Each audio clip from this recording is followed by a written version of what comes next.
ಅರಳೆ ರಾಶಿಗಳಂತೆ ಹಾಲ್ಗಡಲ ಅಲೆಯಂತೆ ಆಗಸದೆ ತೇಲುತ್ತಿದೆ ಮೋಡ.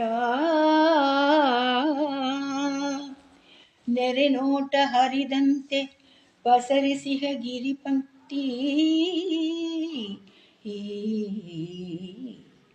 ಹಸಿ ಹಸಿರು ಬನರಾಜಿ ನೋಡ.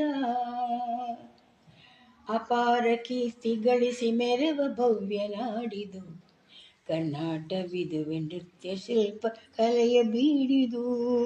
ಅಪಾರ ಕೀರ್ತಿ ಗಳಿಸಿ ಮೆರವ ಭವ್ಯ ನಾಡಿದು ಕರ್ನಾಟವಿದುವೆ ನೃತ್ಯ ಶಿಲ್ಪ ಕಲೆಯ ಬೀಡಿದು. ಅಪಾರ ಕೀರ್ತಿಯೇ. ಕರುನಾಡಿನ ಸಮಸ್ತ ಕನ್ನಡಿಗರಿಗೂ ಕನ್ನಡ ರಾಜ್ಯೋತ್ಸವದ ಶುಭಾಶಯಗಳು.